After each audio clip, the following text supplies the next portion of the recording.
గత 20 నెలల కాలంలో రాష్ట్రంలో బీసీల పైన జరుగుతున్న దాడులకు, హత్యలకు, అరాచకాలకు,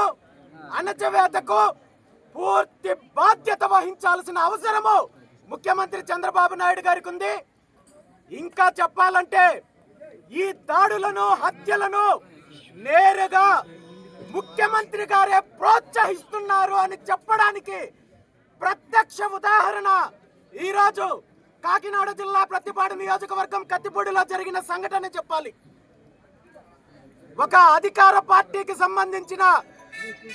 ఒక రౌడీ ఒక బీసీ బిడ్డను, రామకృష్ణ అనే బీసీ బిడ్డను రాత్రిపూట వెంబడించి ఇంటికొచ్చి ఇంటి మీద దాడి చేసి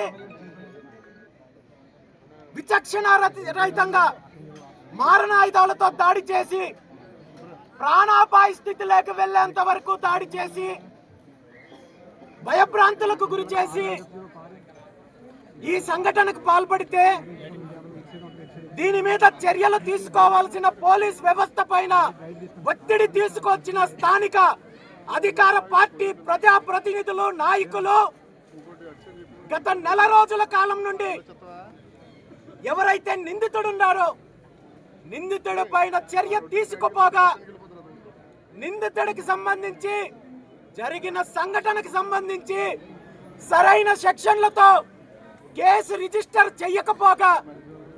నిందితుడు యథేచ్ఛగా మళ్ళీ రోడ్ల మీదకొచ్చి కత్తులు తిప్పుతూ అందరినీ భయభ్రాంతులకు గురి చేస్తున్నాడంటే ఈ రాష్ట్రంలో శాంతి భద్రతలు ఎలా ఉన్నాయో, ముఖ్యంగా బీసీలకు రక్షణ ఎలా ఉందో మనం చూడొచ్చు. కేవలము నిందితుడి మీద ఉదాసీనత వ్యవహరించడమే కాదు, ఎవరైతే బాధితుడున్నాడో, ఎవరైతే వారి కుటుంబ సభ్యులున్నారో గత నెల రోజుల కాలం నుండి అధికార పార్టీకి సంబంధించిన నాయకులు, నిందితుడికి సంబంధించిన గ్యాంగులు భయభ్రాంతులకు గురి చేస్తుంటే మీ ప్రాణం తీస్తాము, మిమ్మల్ని మీ కథ చూస్తాము, మీ అంతు తేలుస్తామంటూ అనేక రకాలుగా భయపెట్టించే కార్యక్రమం చేస్తుంటే కూడా పోలీసులు ఎటువంటి చర్యలు తీసుకోకుండా అధికార పార్టీ నాయకులు అడ్డుపడుతున్నారంటే ఈ రాష్ట్రంలో శాంతి భద్రతలు ఎలా ఉన్నాయో, చంద్రబాబు నాయుడు గారు ఇచ్చిన హామీ బీసీలకు కల్పించే రక్షణ ఏ విధంగా ఉందో రాష్ట్ర ప్రజలు చూస్తున్నారు. ఇప్పటికైనా జిల్లా ఎస్పీ గారిని ఒకటే కోరుకుంటున్నాను, ఈరోజు యథేచ్ఛగా ఒక బీసీ యువకుడి పైన, బీసీ బిడ్డ పైన దాడి జరిగితే ఆ బిడ్డకు, వారి కుటుంబానికి రక్షణ కల్పించాల్సిన బాధ్యత మీకుంది. అదేవిధంగా నిందితుడిని కఠినంగా శిక్షించాల్సిన బాధ్యత మీకుంది. జరిగిన దాడికి, సంఘటనకు మీరు ఏదైతే తూతూ మంత్రంగా రిజిస్టర్ చేసిన ఎఫ్ఐఆర్ ఏదైతే ఉందో దాన్ని మోడిఫై చేసి 307 సెక్షన్ పెట్టి వెంటనే నిందితుడిని కఠినంగా శిక్షించాలని చెప్పి ఈ సందర్భంగా బీసీవై పార్టీ తరఫున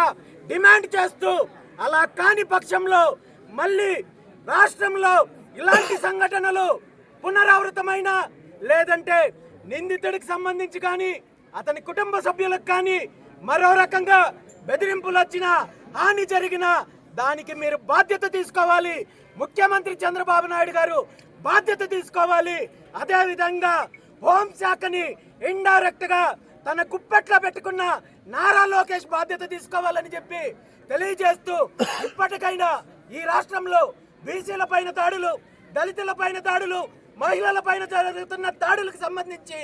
ప్రత్యేక శ్రద్ధ తీసుకొని కళ్ళు తెరవకపోతే మీరు తగిన మూల్యం చెల్లించుకోవాల్సి వస్తుందని చెప్పి తెలియజేస్తూ, బాధితుడు రామకృష్ణ గారు వీలైనంత తొందరగా కోలుకోవాలని, ఆ కుటుంబాన్ని ప్రభుత్వము ఆదుకోవాలని చెప్పి మరొకసారి డిమాండ్ చేస్తూ ఈరోజు ఈ కార్యక్రమంలో పాల్గొన్న ప్రతి ఒక్కరికి కూడా ధన్యవాదాలు తెలియజేస్తూ సెలవు తీసుకుంటున్నాను.